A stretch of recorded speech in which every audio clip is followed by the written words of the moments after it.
Overtired. So tired. Overtired. You are listening to Overtired. I'm Christina Warren, and I'm joined, as always, by Jeff Severns Guntzel. And this week, we have back one of our favorite guests, Mr. Jay Miller. Jay, welcome back to the pod. What's up? What's up? It's glad to be back. Glad to be here with the crew. I think I've been on the show with every variation. I was going to say, you've been on like every iteration. You've been on with just like Jeff and Brett. You've been on just with me and Brett, and now with me and Jeff. So yes, you've done like the full yeah. You're due for a solo episode, Jay. Yeah. Oh, honestly, All of a sudden, I have a guess. I was going to say that would actually be hilarious if we're like, okay, we can't do Overtired this week, so we're gonna have Brian and Jeff. Brian and Jay take it. Right? That would be like a. That's good. Yeah. I can see this happening. Well, it's good to see everybody. Yes. So Brett is out this week. Hello, Brett. Wherever you are, specifically in the editing window right now, probably as you listen to this. But yeah, Jay, it's awesome to have you back. And I'm just going to like spoil it for everybody. And we're not going to start here, but I'm going to talk about Linux. And I don't care who knows it. Hell yes. But that's just a teaser. That's just to keep people listening. Excellent.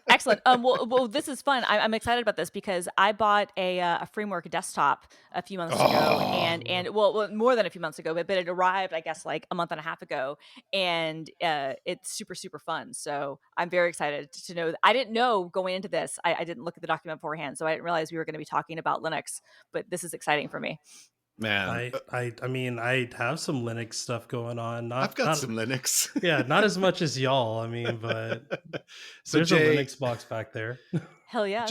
Jay, greet the listeners who have been waiting for the next Jay Miller episode. Tell us how you're doing. Oh, I'm What's doing up with good. I've dealt with some title changes that don't really mean anything, so we can just skip them. And I'm just out here. We were talking about this before the show started.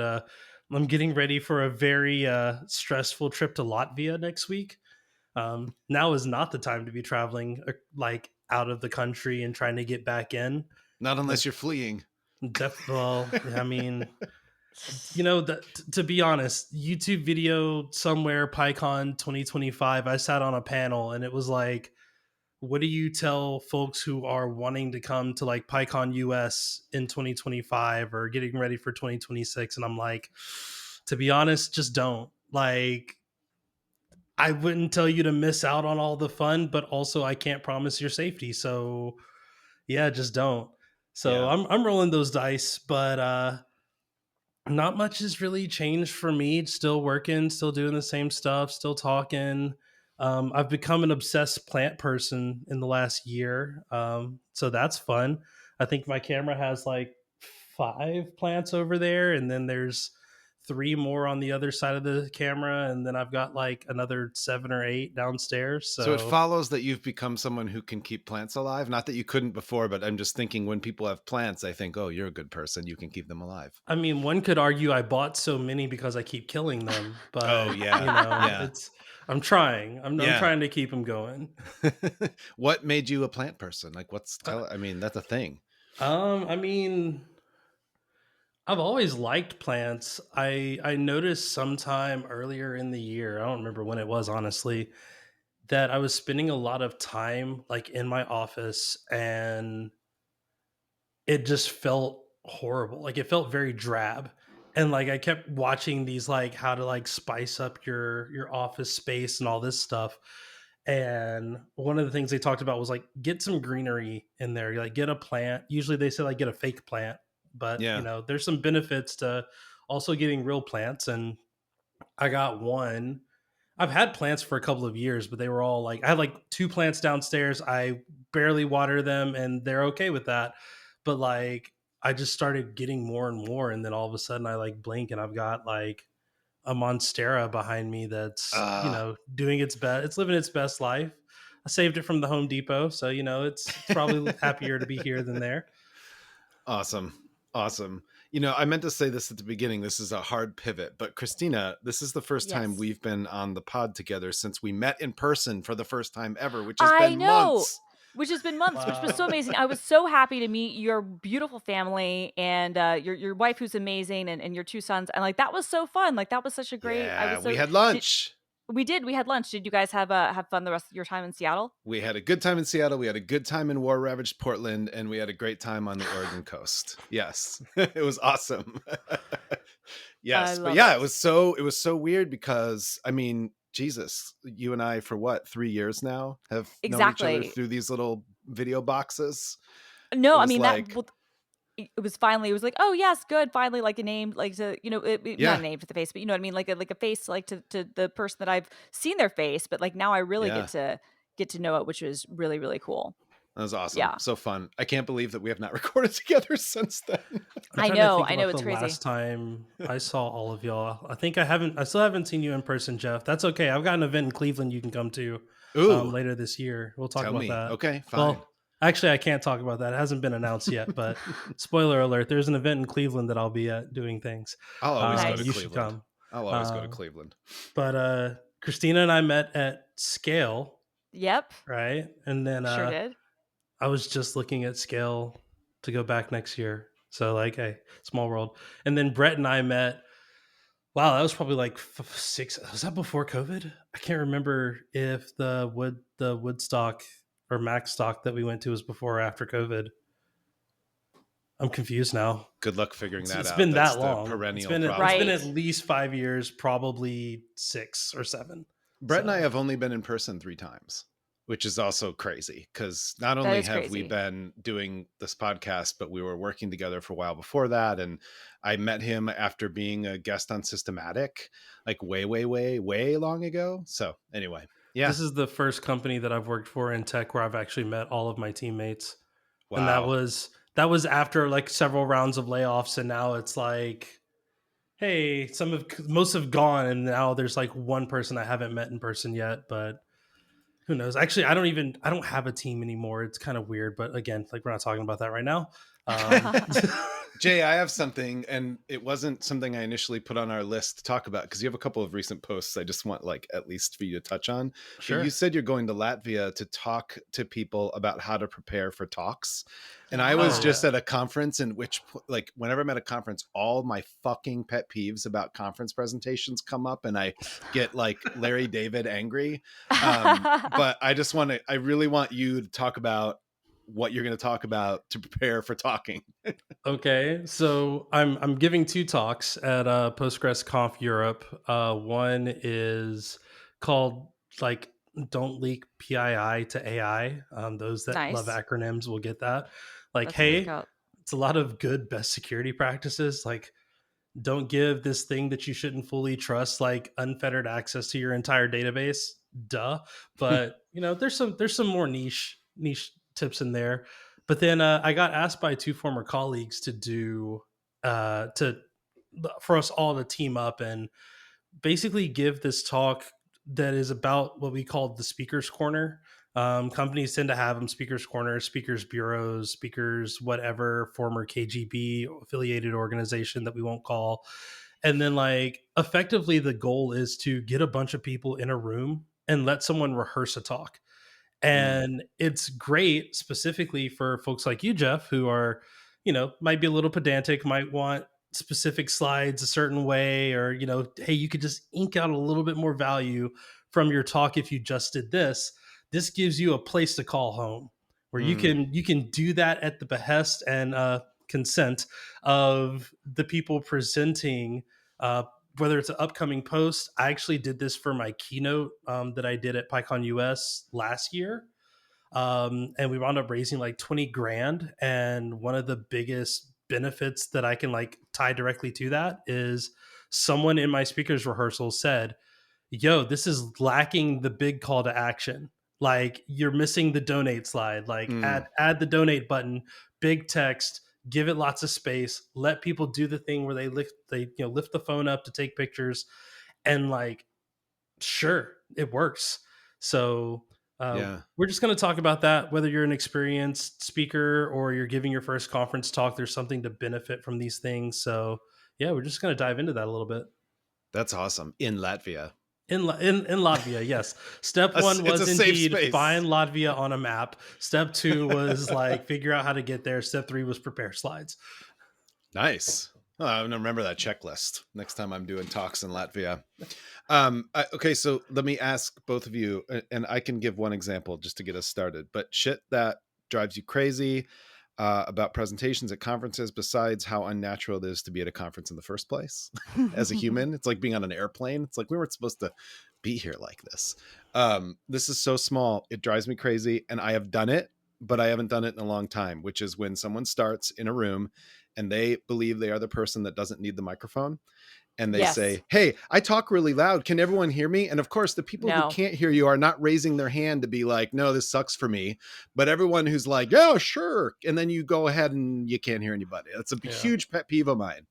Yeah. Well, this is especially true now that like a lot of these things are recorded, or sometimes live streamed, right? Yeah. Although that's changing a little bit now, places are like getting really weird. We're being like, oh no, we're in person only. We've completely forgotten that Zoom exists, and it's like, really, guys, really. But so it's annoying for those folks, but also if there's Yeah. any sort of recording. But even more so, like I'm with you. Like, people can't hear you, they won't say it. But like if people have questions and then you don't repeat the question, for Yes. everybody who's out there, it's Yes. like that's very frustrating to me. I'm like, okay, I'm not saying you need to pass a microphone out because that can take a lot of time, but at the Yeah. very least, you should repeat what the question that the person asked is before you answer it. That's good Yes. for the recording. I mean, specifically for the recording, if it is recorded, like Yeah. I don't hear what dude said. I don't want to rewind. So Yeah. Well, exactly. Well, it's good for that, but it's also even just in person, depending on how big the room is. I might be able to hear you, but that doesn't mean that somebody on the other side of the room can. Also, You I know? should say, I mean, related to this, in this 2-day conference, the only one that was like even moderately accessible, meaning in this case it had live captioning, was the one about digital accessibility. That's the other thing. It's like a little shitty. But Jay, what do you Yeah. got? I don't know. I think the biggest one for me is, I mean, it's the classic. Like, I'm gonna read to you exactly what. Like, this is for code conferences. Yes. If you've got 100 lines of text, like 100 lines, like code lines on your slides, don't read it. Like, No. Please. just you can point to samples. Like I do that a Mhm. lot. Like I will have like Same. a large wall of text there, and I'm like, look, I know this is scary. The scariness is for effect, but we're going to break this down in a way that we can understand. And then you bring in the boxes, you bring in the Exactly. highlighters, you bring Yep. in like the little laser pointer thing. You talk Yep. to those specific points, and you keep it moving. But like if you're going to tell me like, well, the first thing you do in Python is install your dependency. Like we know. Yeah. I'm sorry. And if we don't know, again, that's when you raise your hand and you ask the question, and then they repeat that question, and we remind ourselves that there are people of all different experience levels. But I want dynamic slides. I want slides that are doing something. I don't want to sit there and look at text on white background with no images, no graphs, no charts, no dates, like nothing but just straight up text, because I will fall asleep and I will Right. snore. So like you don't want that. I will snore. That's a great point. That's a great point. I was at a session. This conference was for nonprofits. I don't work for a nonprofit, but we serve a lot of them. Kind of wanted to just know in this moment, like what people were talking about and afraid of and wondering and all this stuff, right? It's obviously a crazy time to be a nonprofit. Although nonprofit can mean all sorts of things, but we're all thinking of the same kind of nonprofits probably. And so they had the very first session, the very first day was about what do the federal funding cuts mean for you? The description of it sounded like they were really going to hit on the really important stuff. The room was packed. I mean, there were probably 200 people there who were clearly there to just like be in a room together and figure this thing out. And the first 20 minutes of the hour-long presentation was about the Johnson Amendment, which is just the amendment that kind of names that you can't, as a nonprofit, endorse political candidates. So a little history about that. Then they did about 10 minutes on the government shutdown, in which they said nothing that was relevant to these people in the room. And then they finally got into it. after the lady showed pictures of her baby, which is another pet peeve of mine, because not everybody here has children. Not everybody here likes children. Not everybody here can have children, even if they want to have children. So let's not show 8 pictures of your baby when you're already giving a shitty presentation. So Right. this led to my other pet peeve, which is when the time ran out, they had 4 slides left. And what was the last slide? Questions and answers. And this was a room where no doubt people needed to talk, right? And they ran out the clock talking about stuff that was totally not. I mean, it's the kind of thing where, like, when you can tell a talk's not getting where it needs to go, you can almost feel it in your stomach, right? Mm-hmm. Where you're like, come on, get to the thing. Anyway, that's another one. It's like, and don't cut it off when your last slide, and then do this to the last slide, question and answer. Say, sorry, we didn't have any time. That's another one for me, especially when people are hurting or scared, right? Yeah. I mean, I think time management is a big challenge for a lot of speakers. I definitely have had those experiences where I'm too Oh, I've early, been or there. I go too long. And I've yeah, done all the things I'm talking about. Oh yeah, no, I was gonna We say all I have have. too, but We all have. we definitely have. But yeah, but that's one of those things you got to just like keep it in mind. I mean, this is also why, at least for me, I can't speak for anybody else, but like for me, like the one time that I ever like was really off time wise, that was like a really good indicator. That was like, oh, I haven't rehearsed enough. This talk is not actually like I fucked up because I got like, big ego brain, like, oh, I don't need to I got practice this. And like, no, Totally. I don't. I actually had a talk in India this year. This was funny. I had timed it and I knew that I was on time. And then when I did my rehearsal, there were some issues getting the computer set up, and I knew that the time was still going like for their thing. And so I was manually like subtracting, however many minutes from it. And then I get off the stage and they told me, they're like, no, you went too long. You were, we'd accounted for it for the new time and you were this many minutes over. And I was like, okay, I really don't think that I was, but fine. And so I cut a Yeah. demo from the talk and whatnot.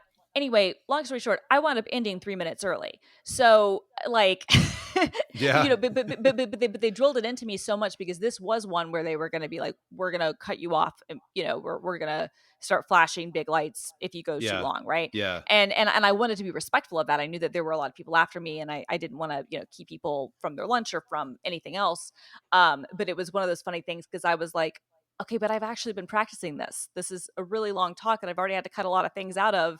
Yeah. I thought that I had the timing. I did actually have the timing, but yeah. Not God damn to it. move this into the career conversation of how we give proper talks, but like there is this part of me that wonders very much so when it comes to presenting your,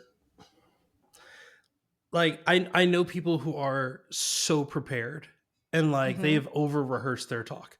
Like Yes. you can tell they are reading from like a mental script that they have.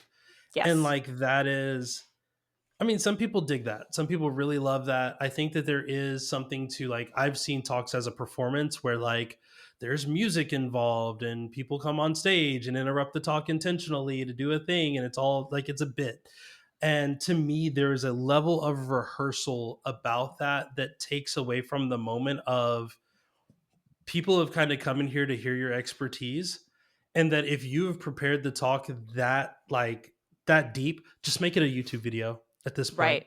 Like I Mm, feel like there has to be a little bit of, I don't know what the word is, but I would call it like organicness Yeah, je ne to sais giving a quoi. talk. There has to be a little bit of unpredictability, right? Yeah. So something makes you feel like it's live, right? Like, I mean, honestly, this has been my problem with Apple's conferences and like events for the last few years, like since COVID, is that we always knew it was scripted and that they were reading off script, but there were live demos, and there were kind of these senses that, like, okay, they are rehearsed to the nines and it is impressive, but this is like a live person doing this in front of me.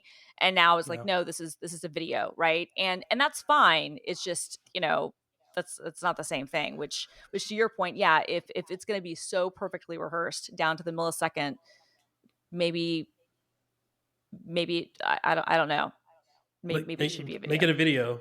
Hey, play the video. well, and if it's rehearsed that tightly, if you have some, all of a sudden it's one of those sessions where everybody's raising their hand, even though there's a time at the end, which good for them because they probably predict that you've got to be able to like adapt. And if it's that tight, you Yeah. just end up kind of like, being a little stuck, Yeah. paralyzed. But I recognize that that's, that might be what people need to be comfortable Yes. getting up on stage and presenting. Like I, Yeah. the more I prepare, the less comfortable I feel, because it's like I'm trying to remember what I'm saying versus I know the context. Like I know the content, Right.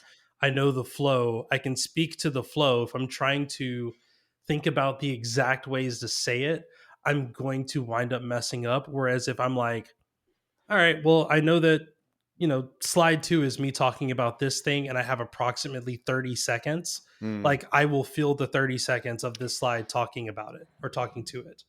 yeah. Yeah.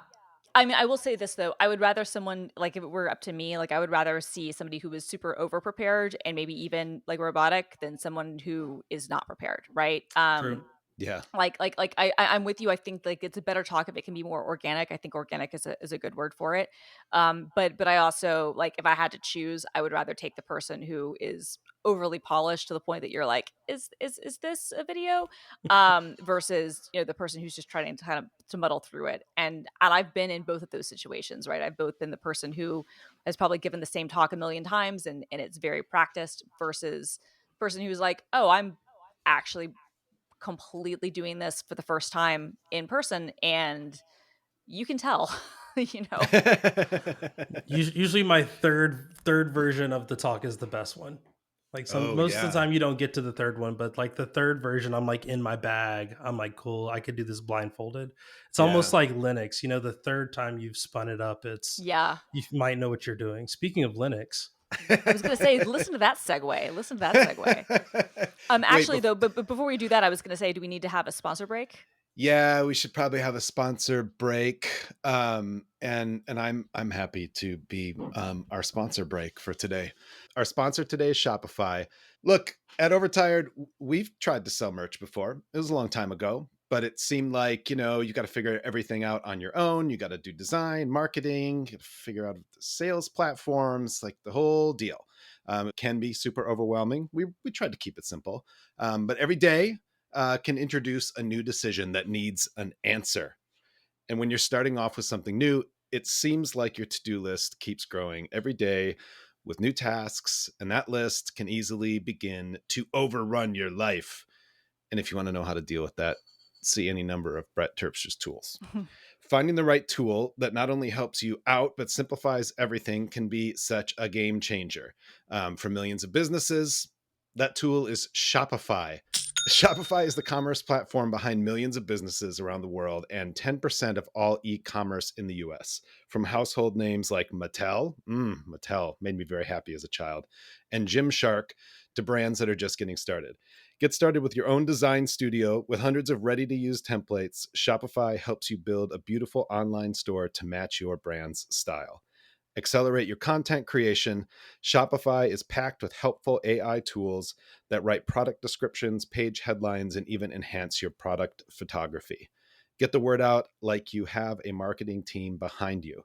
Easily create email and social media campaigns wherever your customers are scrolling or strolling.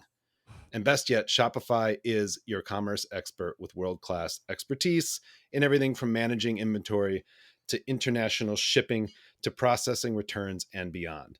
If you're ready to sell, you're ready for Shopify. Turn your big business idea with Shopify on your side. Sign up for your $1 per month trial and start selling today at shopify.com/overtired. That is shopify.com/overtired. Shopify.com/overtired. All right, hold on now. Before we go into Linux, I want you, Jay, to update us on Black Python devs. You had a Yes. post about supporting Python devs in Latin oh, America, and I would love for you to just like talk about that. And there's also a call to action, if I'm not mistaken. there better You can be. give some Uh, money. so yes, so it's been a couple of years. Black Python Devs is in its second year as a nonprofit, third year of existence, which is wild. And like we operate on about $20,000 to $30,000 a year, and that allows us to sponsor about 20 to 25 conferences. It looks like that's what we're tracking for. And these are conferences, these are user groups, meetups across the different parts of the U.S. several in Africa. And this year, I bitched and moaned about like, hey, how come we're not sponsoring anyone in like Latin America and South America? Like, you know, I don't know how people think about like colorism in other countries, but you have several Caribbean islands, you have several like places like Brazil, the last country I believe to like abolish slavery in the Americas. Mm. Yeah, there race is a complicated thing.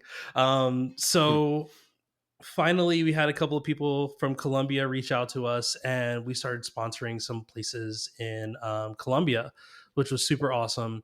And then shortly while I was in the throes of trying to figure out this problem, we also had a a friend of mine who now lives in Montreal but is heavily invested in the Dominican, saying like, hey, look, I understand that like in America, and I guess for people who don't fully know, in America, there is actually this strange, like blackish,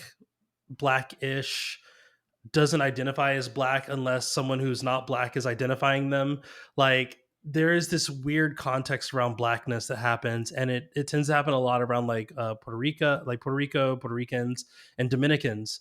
Um, that's why our president wants a nice American Super Bowl, although the halftime show is presented by someone from Puerto Rico, which is America.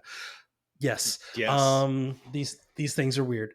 So all of that to say, I've been thinking a ton about like what is next, and a lot of that is just doubling down on what we're doing in the US, doubling down what we're doing in Latin America, and specifically Latin America. So this is my call to action. Like, so everybody take a pen out, open a keyboard, do something. Like, if you know of an event in Latin America, in anywhere where there could be people who are, we'll even say indigenous, native indigenous to that location. So we're talking about like Mayan ancestry, Aztec ancestry. We're talking about people who were brought over to Latin America, or at least their ancestors were brought over during slavery or the slave trade. Um, Let me know if there is some type of tech event happening, and we are happy to support it. Now, granted, we don't have a ton of money, but we do have some. And it's what we've learned is having some is better than like not giving it to people. So like let's make that happen. And our goal is, we're gonna, right now we only have 2 events that we sponsor in Latin America. My goal is to triple that by 2027. I think we can do significantly better than that, but all of my advisors are like, you can't keep making these lofty goals, eventually you won't hit one.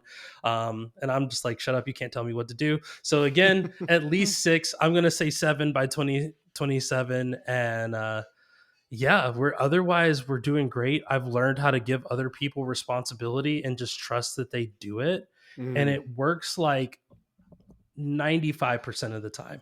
That's And a the good 5 success rate. yeah, the 5% that it doesn't work, usually it's my fault anyway. So like I've like delegated a task, and then like something's sitting in my inbox and I didn't send it to them, and I'm like, "Oh, my bad. I'm the screw up here.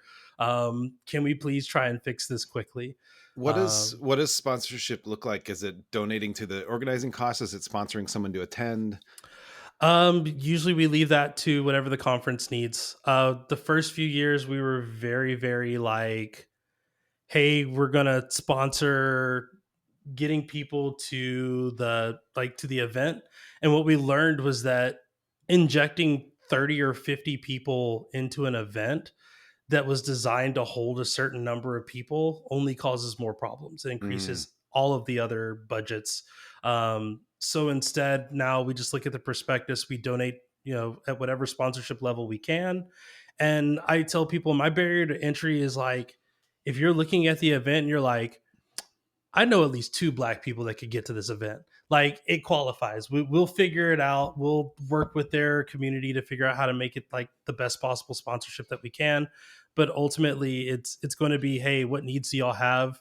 Here's some money. Like, address those needs. And I guess the way that we keep from, I guess, Nigerian printing, which I don't like that phrase because now we actually do sponsor a significant number of events in Nigeria. Oh, So it's wow. like, Yeah. it's like, Right. oh, we actually do sponsor a lot of those events, but our community members also attend those events.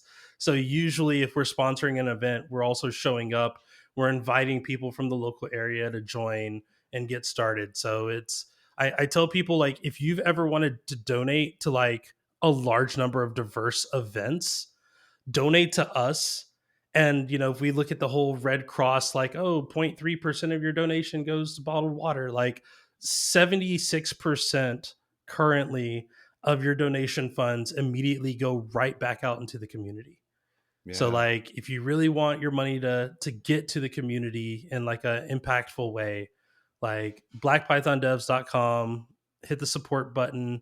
You can set up recurring donations. I tell everybody recurring donations are so much more important than big number on screen.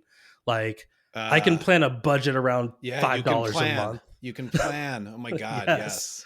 yes. Take your $500 and just split it up in like $5 a month intervals.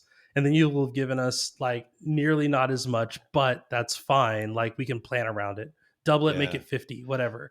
That's such a great point. Man, I didn't really, I mean, I see the recurring stuff and I get it as soon as you say it, but like, it Yeah. makes a lot of I had never thought sense. about that either. And now I feel like kind of bad because like I'm gonna have to shift like my giving patterns because usually what I do is that like I will give in the month of October because that's usually when there's like a big giving drive, like at past companies that I've worked at, or on the Giving Tuesday or whatever. If there will be like an additional match that the companies will offer, so I'll usually try to do like my big donations like during those months once a year. But um, what I should be doing, I guess, is looking at about seeing if I can somehow get credit for that and donate, on a recurring level, or maybe make maybe split it in two, right? Give like if there's an extra match, give the bigger amount like on Giving Tuesday that gets like the double match or whatever, and then take the other half and say, okay, I'm going to have that recurring over the course of the year because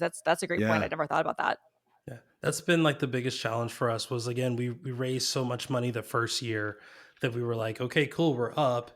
And then we knew that that money wasn't coming around the second year because like there was no big keynote, there was no big funding event, there was no like congratulations, we're a nonprofit and getting featured in like the new Right. stack and all this other stuff. So we basically had to be overly conservative about how much money we could give out because we had no idea how much money was going to come back. And I think we're still probably more conservative in how we give than like we need to be. We could probably give a little bit more. But the challenge with that is we're still very much in the infancy of like, oh, hey, I didn't know this community existed. There's also like people have questions about like, well, hey, how do I know my money is going to a certain event, or like, how much of my money is going to the US versus like Africa. And I don't know why that matters, but people ask. And a lot of this stuff is, I mean, it's hard for us to tell.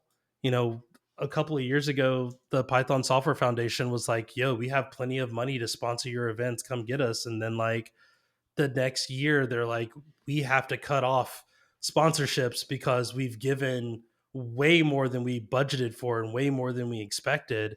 And, like, my goal is to not ever have to do that.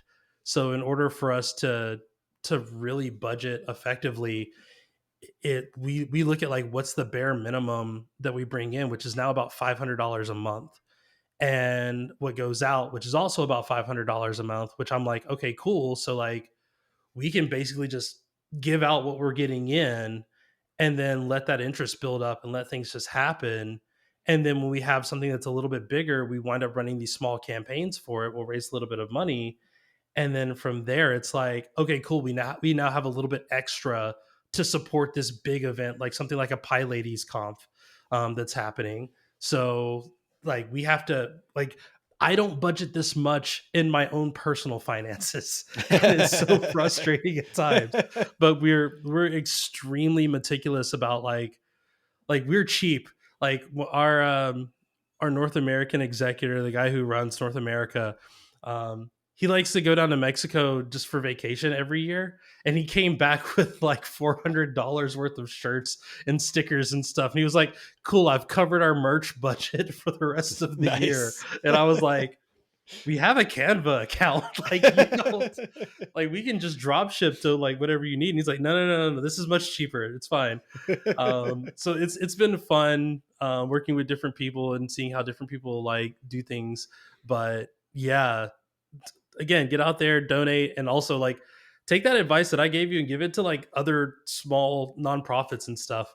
They get really excited by big numbers. Trust me, I get excited by big numbers, but I'm more excited when I can go, I know that we can sponsor this event because we've budgeted for this much going out based on what we're bringing in every month.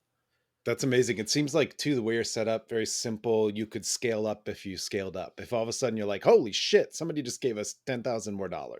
Yeah. Right. Well, a lot of that goes into like $10,000 more. What does that allow us to do? And, I had a great conversation where, for those that don't know, we're a part of the GNOME Foundation, another Linuxy thing. Yeah. We'll keep tying it back in. It's coming.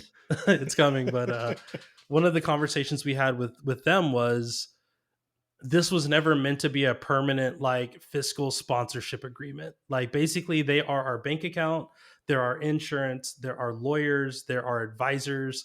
Like, they teach us how to be a nonprofit. But then they don't have any say in, how we operate outside of, hey, you can't give money this way because that's illegal. So other than that, they're like just letting us do our thing. But eventually we are planning on becoming our own nonprofit. That's in the works. Eventually I'm going to also step down. Yeah. And someone who like knows how to run nonprofits will come in and do that thing, or I'll pursue that full time. I don't know. But we have to save up for that to happen. Putting a lawyer on retainer is not cheap. Getting insurance because your like nonprofit is called Black Python Devs, and people want to ask about, well, what about White Python Devs? And I'm like, Right. they're invited too, I guess. Like, cool. Like, I am all dreading. devs matter, Jay. All devs I am matter. dreading and planning for the lawsuit to eventually happen, and like, just having that money saved up and ready to go. Like, it sucks because that's money that could go out into the community, but it's money that we're going to have to spend anyway. No, well, So right. Well, no, smart. that's the thing, right? Is like you're thinking about this in a smart way. You're like, it sounds like you're running this the right way, and it's hard to run budgets and to do these things with nonprofits. Like, we've seen bigger organizations, struggle with that with budget things. I've seen that a number of times. So I'm applaud you for that, and also for like either having the insurance, the legal insurance, about the potential lawsuit, or having the things on file, ready to go in case something like that happens. Because unfortunately, it's not like this is a far off possibility of a thing, right? Like, that is unfortunately a very real threat that your organization faces.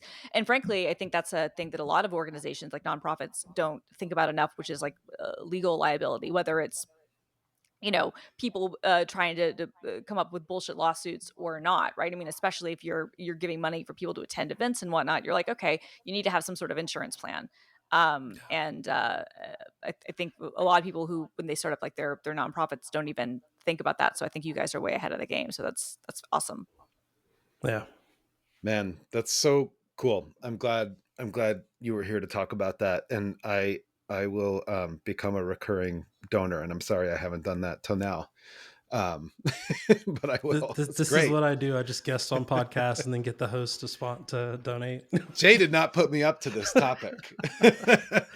I was actually surprised to see it in there. Like, again, I forget what I write about. I've been wanting to blog more, and genuinely, I was sitting at Los Bravos night, which, I mean, see a couple episodes back, big Braves fan. This year sucked. First season tickets, this year sucked. Well, see now you're a real Braves fan, because that's how it goes. That's just pain. Yeah, it's just the pain. But yeah, I love Los Bravos night. We're recording this on Indigenous Peoples Day. Trying to explain to like my 7-year-old daughter like what Indigenous peoples means has been great. But then like she got the connection. She's like, oh, like Los Bravos. And I was like, kind of. But your heart's in the right spot. I see what you're doing here. But it was a great moment, and it just reminded me of, a year before I had taken, again, said friend from Montreal who's in the Dominican. I was like, hey, we're going to a baseball game, and he's like, are you inviting me to a baseball game because I'm Dominican? And I was like, I mean, I'm going to the game either way. You can come with me. And he was like, well, that's fine because I'm Dominican. I love baseball. And like, this is how this works. But first, I must bust your balls. Yeah. But he runs a couple of orgs in Santo Domingo. And I think we're going to wind up giving him like $1,500 next year. We gave him like $500 this year. So, we got awesome. More of that on the way. That's awesome. And that's kjmiller.com. Yep, kjmiller.com for the blog, blackpythondevs.com for the nonprofit. Yeah. Awesome. We will have all those links out there. I did just want to say, while we were speaking about baseball, so I only fuck with baseball in the postseason.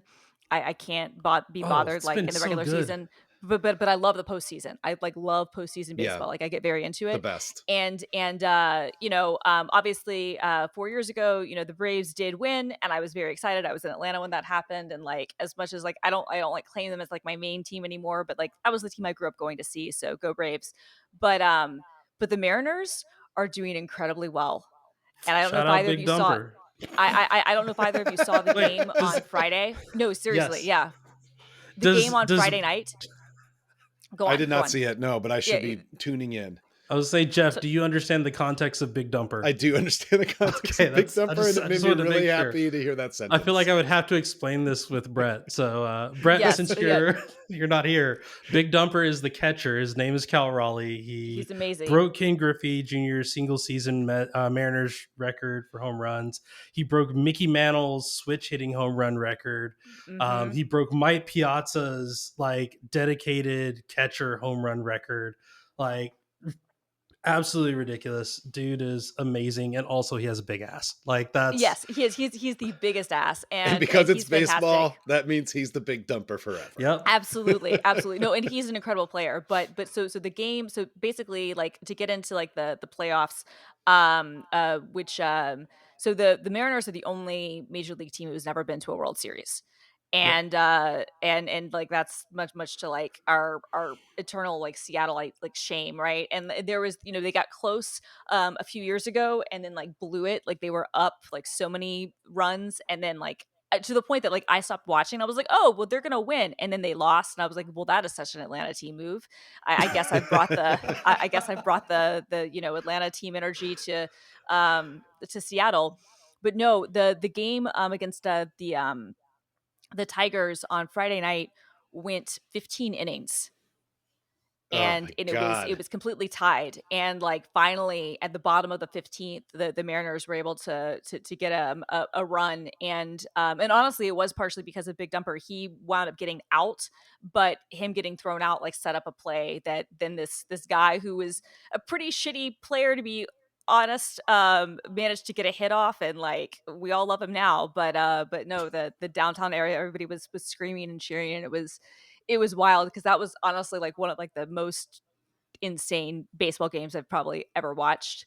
15 innings. Awesome. Last time I screamed that much, which I love a good excessive inning baseball game. Yeah. No, totally. I mean, I was saying to my husband, I was like, I think the last time I yelled this much was probably when the Cubs won the World Series in 2016, and because I think the neighbors had to knock on the wall in Brooklyn then, and I think before that, the time I yelled as much was when the Falcons lost the Super Bowl, which I'm still mad about, and I was like, and let the Patriots just walk all over them in the fourth quarter after they were up. So it was I'm still pissed about that. But welcome to Atlanta, exactly. A city that loves to name their sports teams after a fire that happened in the Civil War. I noticed that we used to have the Thrashers, which was a bird on fire, and then you have there's a Blaze team that's there, and then all their minor league teams are called the Blaze, the Fire, the Flame, and I'm just dang, y'all really hated history. Yeah. Yes. Oh, Yeah. dude, growing up, like learning like history, like Georgia history, like in Atlanta, like it was very weird because we'd had like these two like dichotomies where like they would, and you would know, like I would know as a kid that like this is not correct. Like we would be going in the same year, we would go to both the Margaret Mitchell house, Yep. okay, and we would go to the Martin Luther King house. Mm. A Ho-ho! little bit different. Little bit They different. call that Not both siderism. Yeah, well, but they wouldn't even try to draw like any parallels being like, "Oh, well, can we see how maybe the actions of like this sort of thing that we've lifted up led to this thing?" No, there was none of that. It was just like, "Oh, well, we need to take the buses someplace so that the kids can, go to a field trip and so we'll all go to a plantation house and celebrate that bullshit." And Jesus. but then we'll also go to the MLK house, and pretend that the civil, rights movement was different than it was. And Yeah. after that, the world of Coca-Cola. Yes, Ooh. which granted is the greatest museum in the world. It's not, but in terms of corporate museums, it's actually worth your time if you're ever in downtown Atlanta. It's like It's $5. You get it's the good to go to at least one time. You it can is. You want sample to the go one time. Coca-Cola that has cocaine in it. No, Just a no, but little you can. sample. Yeah, no, but you can sample every other type of Coke in the world. So it's Including like the most disgusting one, yes, Which is which is Everly or Beverly. What- I can't remember if it's yeah. Everly or that's like what is Beverly. that? What is that? I don't know. It tastes like Beverly cough Coke? syrup. What is it? It's like, is it in the US or is it something No, that like No. exists in Latvia? Beverly, yeah, It's like Germany, I think, or something. But like it's bad. No, but Italian. Italian, yeah, it was one of the ones in Europe, but yeah, it's one of those things where so they have like like the machine where you can taste every Coke flavor, but the thing is you can actually taste Coke from like every region of the world. So Wow. it's not That's awesome. it's not like a normal freestyle machine. It's like the real good freestyle machine, and then of course there's like the corporate video stuff. I mean, it's a corporate museum. Yeah. It's great propaganda, um, and but hey, if you're downtown, if you're in Atlanta for a conference and you happen to be in the downtown area and like you don't have a lot going on, like it's not that expensive. It's a really Yeah. go at least once, honestly. Awesome. Awesome. All right, it's Linux time.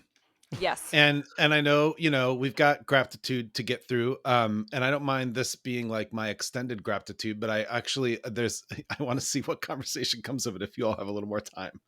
Yeah. So okay, so the joke in the show notes was it's that time of year again. Jeff's using Linux, but the other piece of it is like this time it's love, This time and it's I've love. always like truly once a year I pull out my ThinkPad and I install some distro because I Yep. just feel like being in a different world, a different environment. I have Yep. never since Tahoe, I have never felt more a desire to be in a different environment in my Mhm. computer. I I refuse haven't to even install it still. I haven't put it on my main computer, but I have a monitor I'm looking up at my monitor. That monitor is attached to a Mac Mini, and I went ahead and I put it on, and it is, we don't need to get into it. It's well documented. It's truly hideous. And it scares me that this thing that I've loved for so long, whatever, blah, blah, blah. We've all heard it. There's also sort of a little bit of a YouTube phenomenon right now of the YouTube video that talks about this distro I'm using now, which is, I believe, pronounced Omachi. When I watch the videos from the creator, it is spelled Omarchy, like anarchy, but Om at the top. I was hoping it wasn't some kind of weird like Buddhist See, I move. just given who the creator is, which I will let you answer who that person is. Okay, so I was hoping to be able to say that last. No. Lead Because lead there's with a the problem. bad, then go to the good. There's a huge problem here, which is that it's created by David Heinemeier Hansen, DHH, Yep. who, among many other things, created Ruby on Rails, but that's not the reason we're all groaning. And he's at 37 Signals, which is another reason to groan. And this thing lives on the 37 Signals GitHub. So there's lots of groaning about this thing, and maybe I'm It's a a good terrible distro, person. though. I'm sorry. It's a good distro. Oh my God. So basically, like what was interesting to me is it was pitched. Who's the guy, the Primogen, this Primogen, YouTuber? yeah. Primogen, Yeah. Primogen, who I have like a guilty pleasure. I watch. He's some of his stuff. entertaining. He's entertaining. insane. And he just had a post that was kind of like the thing that you're seeing, which is like Tahoe sucks. Windows is a mess. is this the year of the Linux desktop? Which, by the way, No. that is a No. post I see every year, and it will Of never be course the it is. year of And, the it, Linux and desktop. the answer is and then the answer is no. It's like and if it is, it's like SteamOS, which barely counts. But yeah, anyway, sorry. And Go will on. it be more I have a than hot just take on that. I do think that the year of Linux will happen, and it's going to be in the worst way possible. Windows will eventually just become a Linux distro. Yeah, I mean, Wow. I've had that thought too. The problem is it's because I know a lot of the Windows kernel folks. The problem is like the NT kernel is actually quite good. Like this is like the problem. Like the Windows kernel is actually in a lot of ways better. Sorry, Linux guys. The problems with Windows are not at the kernel level.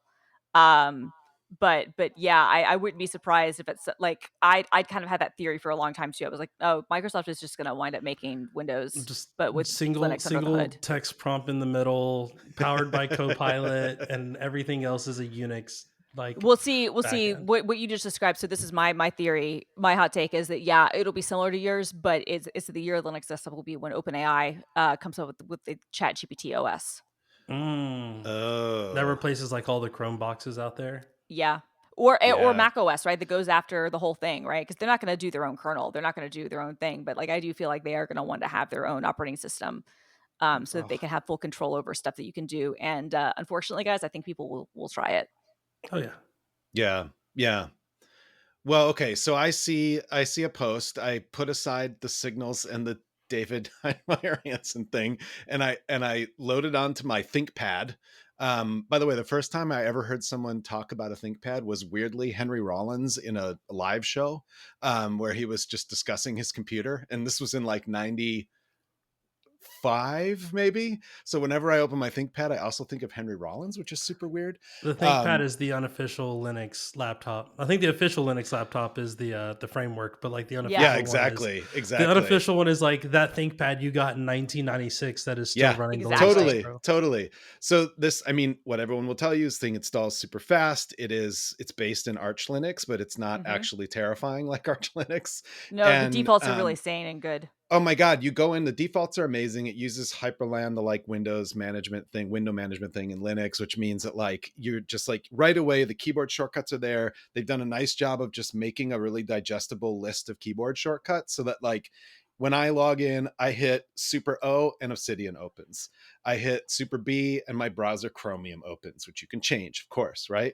And you're just like you're moving through it so quickly right away. And none of the experiences I've had in the past with Linux, just like, okay, now I'm gonna go over here and this thing's over here. Like it all is just like at my fingertips, and it's beautiful. It's beautifully put together. And I was more than any other time, it was instantly able to be my work computer. Like within, I'd say about a half day of just setting it up and playing, I was like, oh, I can use this every day now. And I am playing with that. I'm not on it right now, but like I have been using it for 3 days as like my main computer, and that operating system is beautiful. I love being so free of my mouse, but I also love that like there's just this little touches like when you're using your mouse, if you have 3 windows open and they're all configured just so, whichever window your mouse is hovering over is the active window. And that is like that little piece of like Hyperland magic is so fucking beautiful. So anyway, like I dove right in, I started using it. I love it. I've been customizing it. And here's the thing I realized is that this is the first time that like this really hit me, and that's stupid. But the kind of user I am, and this podcast is this room is full of people like this, and the listeners of this podcast are like this. I do so much of my configuration on my Mac from text files, right? Like I've built a world like that. Yeah. And all of a sudden I'm in this OS where I'm like, oh, right, that's just what it all is. And I'm already doing that. I'm already I'm already doing so much custom configuration wherever I can in a text file. And like, let's just fucking admit it. I'm like a Linux guy, like a little bit already. And so like, that's the other thing going into this. It's really easy to just start bouncing around between config files, just making your changes. So here's my hope. And we'll see what happens. I'm hoping it is at least my month of the Linux desktop. And I don't know if I would go further than that, but like it is truly the first time I've sat down with a distro and been like, this could be my everyday computer. And that's kind of amazing, especially just being a Mac person for, I think since 2002 now. Mm-hmm. And to have it feel that like natural. The last time I remember feeling that way is when I went from like when I went to Mac and I opened it up and I'd never used a Mac and I was like, oh, this I can do. This could be my everyday thing. So it's kind of interesting. Takes that long to get there. But, and the other thing I'll say is, if I'm staring up at my Tahoe interface right now and all these fucked up rounded corners, man, these are the most not rounded corners ever in this distro. And it's gorgeous. There's no chrome, man. It's just a box and there's your thing. Beautiful. Thanks for listening. I haven't upgraded I'm still on Sequoia. So Nice. I might Stay back. I might Stay just back. stay here. Stay there. Yeah. Yeah. I'm still on Sequoia too. I think I'm about to be forced on one machine to be on Tahoe, and fine, whatever. But like I'm waiting until like the .1 update, Yeah. right? Like Yeah. I put it on a VM and I was just like, nope. This is really not what I want. Really awful. I don't really have a complaint about. I've called it Omarchy this long, so I'm not gonna be able to say anything. Oh man, I was gonna say, that's can what I how- get behind you and say Omarchy? Because just because Yeah. David Heinemeier Hansen says Omachi doesns mean I Whatever. have to. Like, yeah, I was gonna say I called it Omarchy. I don't follow him really at care. all. They have another distro which is very similar, which is like Omakub, which is like Okay. a similar option, but it's Ubuntu based rather than Arch based, and it uses GNOME rather than Hyperland, but it's a similar setup for people who maybe maybe like the archness and the hyperlandness is too much for you, so you want like more of a Linux Mint style thing, but with same default setup for people who are coming over from a Mac, and Yeah. probably like work in developer spaces, because like that I think is basically part of why the deep why Omarchy works for me, why I really like it as a distro, is it's very clearly like the people who are working on it, which is not just DHH, right? Like I Right. mean, we can all like turn our noses up about like that aspect, and if that is a deal breaker for you, totally get it, whatever.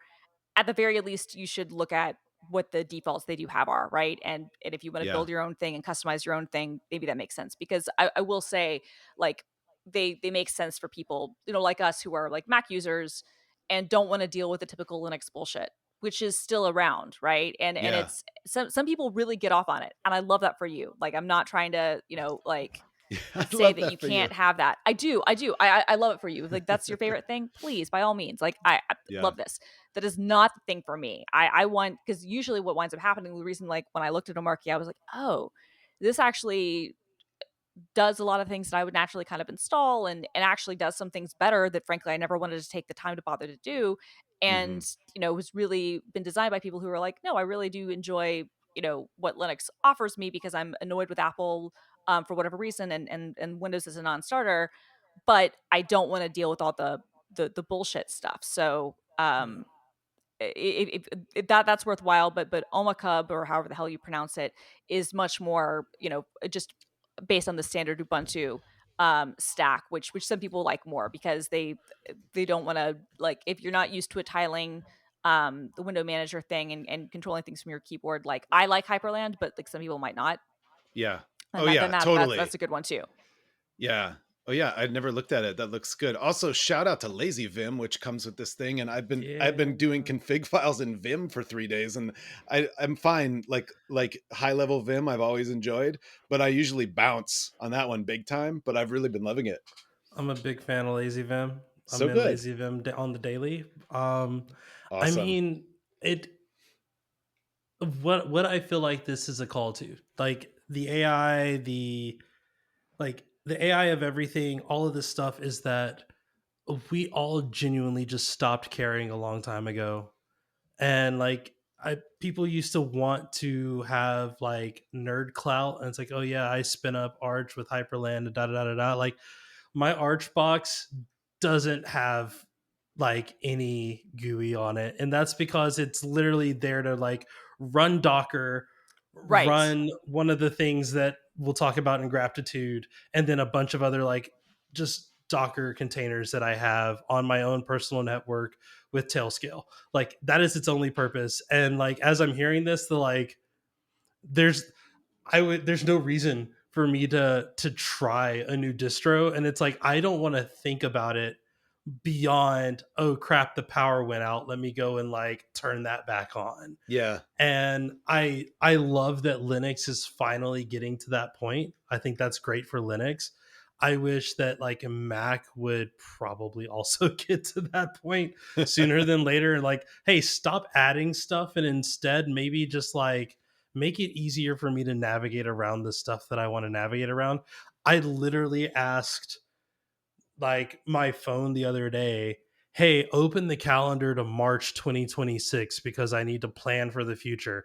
And it could not process the Nope. thought of like, Yeah. Nope. it didn't even open up the calendar. It was like, let me ask Chat GPT how to do that. And I was just like, Oh, Right. yeah, that's Right. insane. Wait. No, I mean, this is the problem, right? Is like we're so close in all these other areas where we can automate so many actions of our lives and we can be like, do this, right? And like that should yeah, be something that should be table stakes where you should be able to, like, what is the point of Siri, whether it is like on your desktop, where I obviously always have it disabled because who in the hell yeah, would ever want to use it on the Mac, Yes. or on your phone? If it can't even do those things for you, right? Like sometimes it will, like I used to always joke, oh, well, it's great at setting timers at least. And then like it stopped being able to set timers well. So Yes. you can't even, you know what I mean? But yeah, but to your point, Jay, like you The should be able to tyranny be of low like, expectations. but you should be able to be like, open my calendar to this date and do this, right? And like, and the annoying thing is that with like AI agents, which are, you know, sometimes kind of sus, like I always want to like watch behind my back, like, what are you actually doing? Am I actually trusting you with this stuff? And like, my answer right now is no, I'm not going to give you full access to my calendar and email and all that stuff. Um, but Yeah. if I were to say that, like, you know, in like in an agent based, you know, scenario, it could do that for me. It would yeah. actually have the ability to do that. So it's frustrating that it's like, okay, the core OSs don't. And I also think you're right, Jay. Like, yeah, we've all kind of gotten to this point where the nerd cred of, oh, I've hand rolled this by, you know, from scratch is a lot of us are over it. Some people still are really Yeah. into that. And again, That's if that getting is your people laid kink, off now. If you don't know how well, to use AI and instead you have to roll it yourself, like you are now like at your own detriment in your career as a professional fair. developer. No, Mm. this is absolutely true. But I'm just saying, if this is like for a passion project, this is like a thing that you personally enjoy doing. I'm not trying to kink shame you. Enjoy it. But the rest of us, it's like, no, we just kind of want it set up and doing what we want to do, and and then go from there, right? Like I don't want to. I like to be able to customize, and I like having the control. But please don't make me set all this up. Like please let me use Lazy Vim. Yeah. Yes. Amen.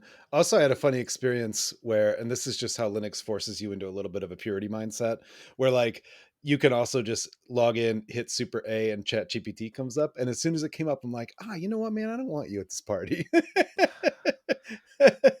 It was just a little purity thing came up. I left it in the party though, but I did get rid of Basecamp and Hey, which comes loaded. They both come Right. loaded as Oh, web apps. That's And you're like like, number no. one. that's weird. Hey, Yeah, like seriously? Hey, no.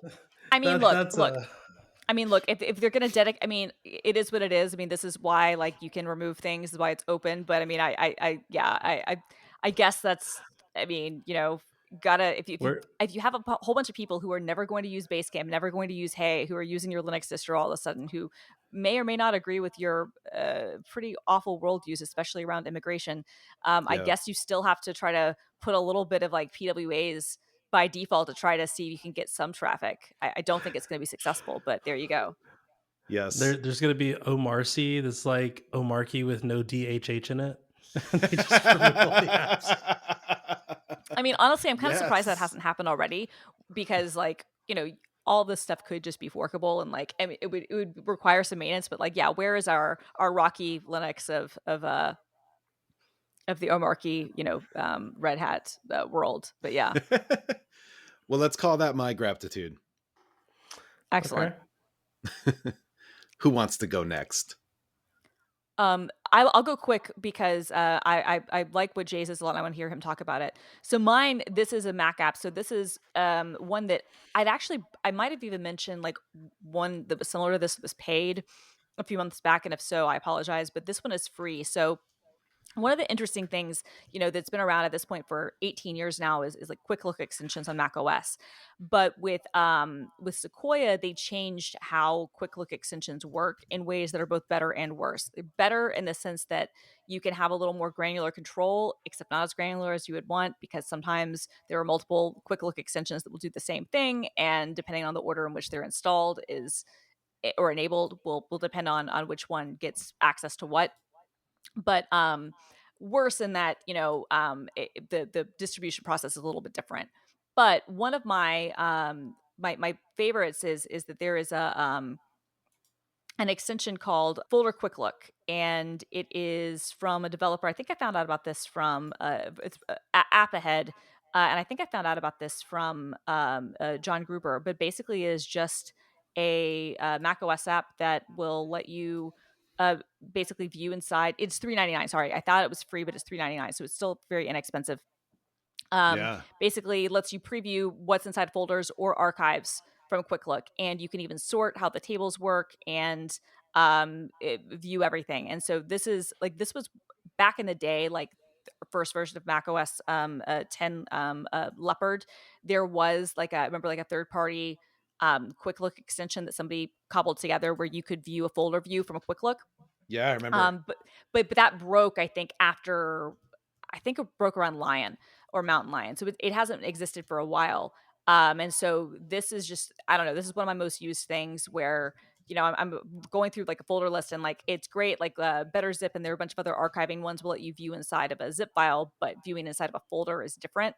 And what I like about this one is that you can sort the things by like date or by kind or whatever you want, and just kind of have like a very nice finder like window available in a Quick Look environment, which is really, really good if you're somebody like me who oftentimes has really big folders and you're just trying to figure out, okay, what's in here. Is this the thing that I need or not? And You can see how many items it has. you can expand Yes. folders and shit in there. I mean, that Quick Look, that's amazing. Yeah. So that I that love is it. my Grapptitude. I love it. Awesome. I'm guessing Brett has probably talked about this in the past. If not, well, then I'm talking about it for him for the first time. Mine is called LinkedIn. Yes. I used to be a pinboard person. I kind of Same. gave up hope on the pinboard. Like, it's not the year of pinboard. I still pay for it, but I'm with you. Like I still like pay my renewal every year, even though I don't have to. And like I'm like, do I need to? Sorry, I go on. exported everything and was like, I think I'm done. But LinkedIn is like this self-hosted. It's not a fork of Pinboard. It's like this other like link manager that looks a lot like Pinboard. It's by design, and yes, I am hearing myself in your mic, Jeff. I don't know what's happening there. Oh, you're hearing yourself in my mic? Yeah. Here, I'll mute myself. Okay. But yeah, like it's interesting in that even though it was meant to look like Pinboard, I really just wanted a place to keep all my bookmarks, and this is like the biggest AI story. Like, my biggest use for AI is asking a question about a thing that I knew the answer to once before, and I can't remember where it was.